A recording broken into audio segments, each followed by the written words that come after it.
Oh my gosh, EMDR almost killed me. During like the hypnotherapy bits, I think I spent most of that time sleeping.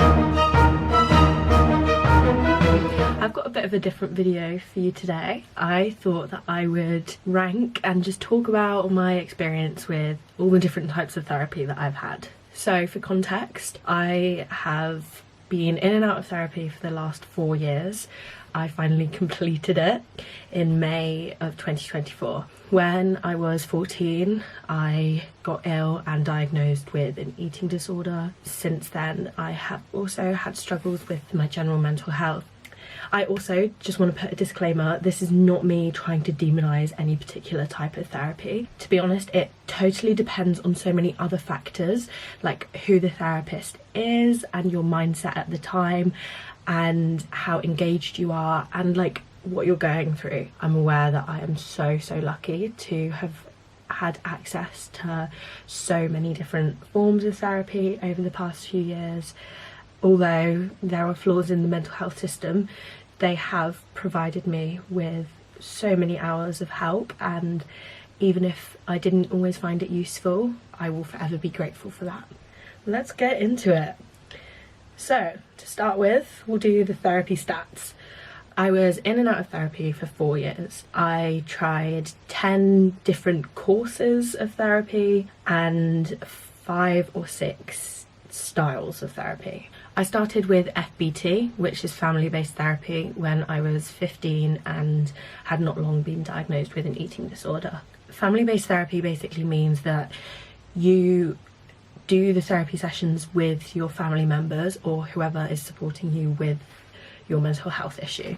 So for me, that meant that I was in the therapy room with both of my parents, and this was provided through CAMS, which is the mental health service here in the UK. I personally didn't find it particularly helpful at the time, but I do think that that is because I was so unwell that I just didn't really engage. At the time, I didn't want to get better. I was just angry at everyone. I was angry at my parents, I was angry at the CAMS workers, I was angry at myself. So I do think that no matter what therapy I received at that time, probably wouldn't have like made much of a difference, unfortunately. I'm gonna give it a 4 out of 10 because I do think that it probably had benefits to my parents. You know, for parents of eating disorder sufferers, I can imagine that it's really scary and really lonely. The fact that they had access to a therapist and they could like speak to someone about me and my problems, and we could like speak about things all together, I'm sure that was helpful for them. But for me, I found it really difficult being in the room with my parents and seeing how upset they were, feeling almost angry that they were suffering so much when I felt like I was the one who was actually going through it. Kind of the way CAMS works is as soon as I gained weight, they would just sort of like, nah, you're done. And I had the same experience with CBT, which was the next sort of therapy that I tried with CAMS again. It might have overlapped actually with the family-based therapy. So CBT is cognitive behavioural therapy, which is basically a talking therapy. It's like, I don't want to say your bog standard because I'm sure the therapists are super qualified, but like it's how you imagine classic therapy to be, basically. Again, I think because I was so ill and I wasn't really particularly interested in recovering from my eating disorder, it wasn't helpful, and I do think that it made me worse. The sort of exercises and activities that I had to do, I actually think probably triggered my eating disorder even more. So I am going to give it a 2 out of 10. I remember having to do this exercise where I had to make a circle out of a piece of string to represent the size that I thought my waist was. And I just remember finding that exercise so distressing because I was so worried that I was gonna accidentally do the piece of string smaller than my actual waist size, but then I was really worried that if I did it too big then they'd think that I was like super unwell. And so I remember like making the piece of string bigger than I thought my waist was, so then when they actually did a piece of string around my waist and showed me how big my waist actually was, it wasn't like a surprise that it was smaller. I feel like that probably made my body dysmorphia feel worse. And I also remember this exercise where they basically printed out photos of all of these different sort of people, all different sizes, and they asked me to point at which one I wanted to look like. There were some like really unwell, like emaciated people printed out on this, so that in itself was super triggering, you know, like just seeing those images, because you otherwise wouldn't have access to seeing someone who was that thin and unwell. And I remember then feeling like there was this pressure for me to pick the skinniest one to like prove that I actually had an eating disorder. So the whole time I basically just felt like I didn't know what the right thing to do was. So I remember like picking the like second thinnest, you know, as like a compromise. And then I had to point at the body that I thought was the same size as me. And again, I was like, oh my gosh, I can't pick the size that I actually think I am, because what if they're actually smaller than me? Like, what if I'm actually bigger than I think I am? So I intentionally picked someone who was bigger than me, and then my CAMS worker pointed at the body type of the person who she said I was most like. And I remember looking at that person and thinking like, oh my gosh, I thought I was smaller than them. It was like that every week, just exercises like that I think actually made the eating disorder worse. So I do think that there is some work to be done in terms of eating disorder CAMS, especially just all in all it was a distressing experience. I started doing DBT, informed therapy with CAMS, which was a group therapy that was conducted online. And this was when I started struggling with the other aspects of my mental health. Again, this is my fault, but I didn't properly engage with it. As you can imagine, I was in a very bad place, and I just felt like I needed some proper help, and it didn't feel like an online group therapy session once a week was the help that I needed or deserved. I think I told myself right from the start, like, this is pointless, this is stupid, this is never gonna help me, and so I didn't properly engage. But looking back, I do think that the course probably was quite good. I do just think that CAMS maybe need to think about like the sort of people that they're putting into that group, and whether or not they're in like a headspace to actually get something out of it. I'm going to give it a 3 out of 10 because I do think that if you engaged in it, it probably would have been really beneficial. After I finished doing the course of group therapy, I tried private therapy for the first time, and this was a rogue one. This was in the form of hypnotherapy, also online. It was honestly so random. I don't really remember like how it came about. I'm guessing my mum was just like, this is what you're doing now, and I just went along with it. It wasn't as distressing as the other forms of therapy that I'd done. Bless her, I do think that the therapist was out of her depth. So like the exercises and stuff that we did, it was like pretty chill, pretty like general, but yeah, it didn't actually deal with any of like the core issues that I was having. I was not like pretending, but they were very general things like writing down affirmations like I am enough and things like that, whereas at the time like I had this like deep-seated belief that I was like a horrible person and all of these other issues. So unfortunately it wasn't particularly beneficial. Also, during like the hypnotherapy bits, I think I spent most of that time sleeping. So I don't know, maybe it helped me subconsciously. Obviously it's difficult to tell because I don't know how I would have been doing without the therapy, but I just remember being like, yeah, this is pretty easy, but it's not really doing anything. I'll give it a 6 out of 10 because as far as therapy goes, it was pretty chill, but yeah, it didn't really do much. Not long after I finished doing the hypnotherapy, I think I told my mum like, this isn't working, like this is pointless. I started doing CBT, which again was with a private therapist. The relationship that I had with her just didn't really work. Like, I felt really worried about her like judging me or thinking bad of me. Like, I really wanted her to like me, which isn't a healthy relationship to have with your therapist, because what I really needed to be doing was opening up about things that I hated myself for and felt really guilty about. But obviously I wasn't able to do that because I was worried that that would make her dislike me or judge me. So I really struggled to open up and didn't make any proper progress. I think it actually just made me feel worse because I felt a bit more guilty. I would give it a 4 out of 10 though, because it wasn't a bad experience, it just wasn't a good one. Like, I just wasn't having that breakthrough. With that same therapist, we then decided to switch to a different form of therapy, and that is EMDR, which is eye movement desensitization something, which is basically not like hypnotherapy, but the same sort of idea with like rapid eye movements, and it's often used for treating PTSD, where you basically relive the traumatic memory with these like rapid eye movements going on. I don't know, it's meant to like help you work through it without actually having to talk about it. So I do totally understand why this seemed like the best option, because I was really struggling to open up.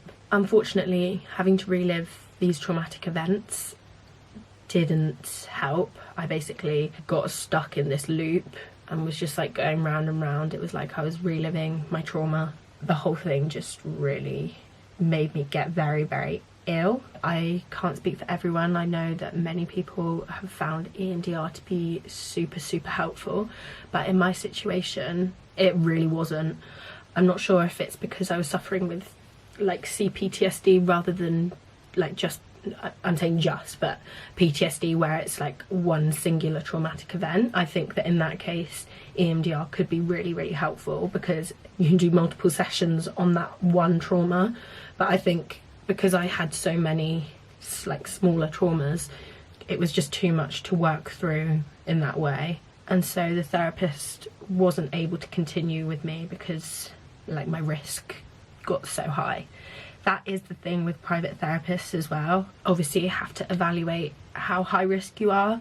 So if there's concerns about you doing serious harm to yourself or like potentially losing your life, then a lot of the time private therapists won't take you on. But it does mean that you can often get quite stuck. After being discharged from that private therapist, we couldn't find anyone else who would take me on, because unfortunately my risk was too high. But equally, because my issues had become so complex, CAMHS couldn't really offer me the support that I needed either. For a while I was like very stuck, which is when CAMHS threw the DBT informed course at me again. But again, I was so angry. This is probably like the lowest point of my life, and no one would give me any help because I was either too ill or not ill enough, it felt like.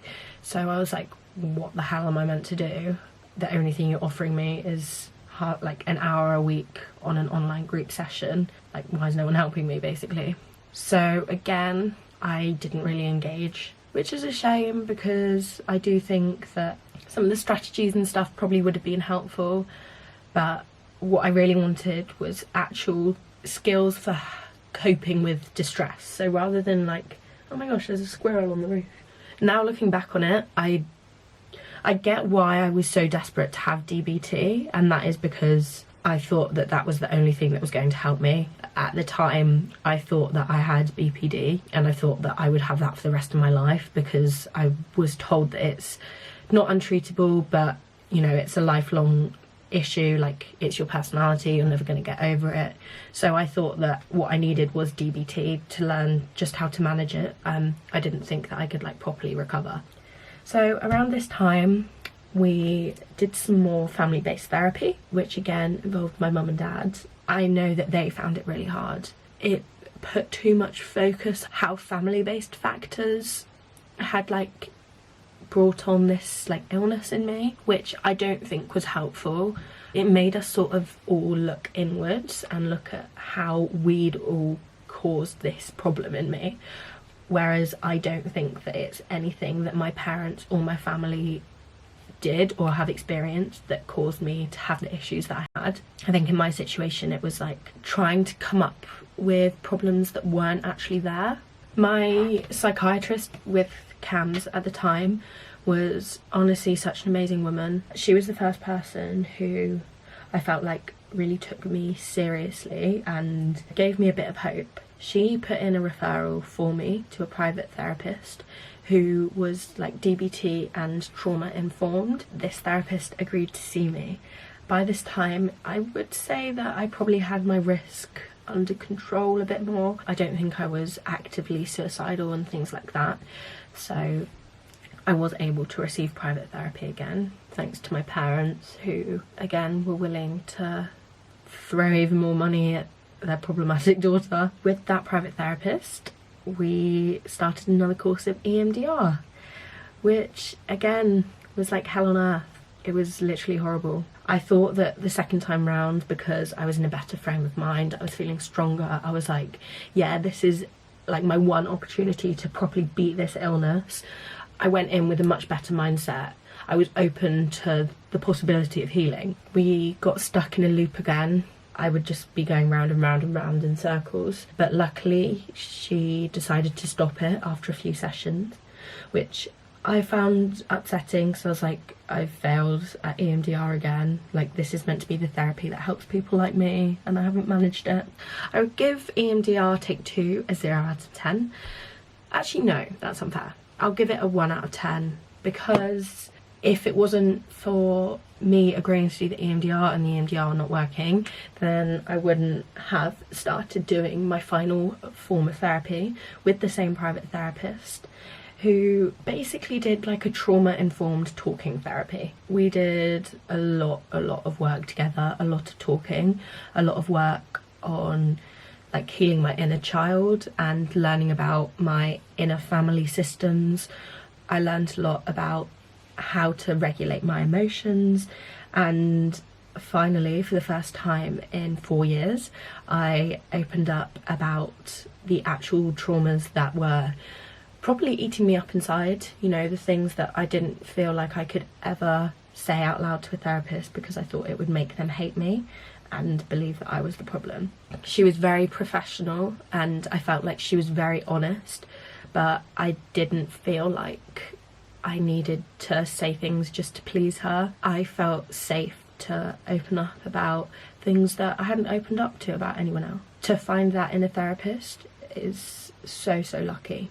We finished working together in May of 2024. I was discharged from her services just in time to go travelling with my best friend. I do feel like my journey with therapy has come to an end, and I do need a good few years before I can go back through that again, because therapy is difficult, even with my most recent therapist, who honestly has saved my life. I didn't look forward to seeing her, you know, I dreaded going to therapy every week because it's hard work and it's uncomfortable, but that doesn't mean that it's not working or that it's not good. If I can give you one piece of advice, if you're currently considering doing therapy or are doing therapy, or you've tried a few different ones and it hasn't worked, my advice would be to go in with an open mind and to go in willing to heal and believing that this can help you. Even if you think that it's stupid and it's rubbish and it's not going to help, if you go in with that attitude, it 100% won't. And I know that from first-hand experience. Please don't feel ashamed or embarrassed or like you're beyond help or that you're not bad enough to need help. And don't stop believing that you can get better and live a normal, happy life. So yeah, that's the rundown of my therapeutic history. I hope you enjoyed me oversharing on the internet. If you have any other video suggestions, then let me know in the comments, because if you haven't noticed, I've re-entered my YouTuber era. So I'm hopefully going to be uploading more. So yeah, let me know. It's lovely to speak to you guys, and I'll see you soon. Bye!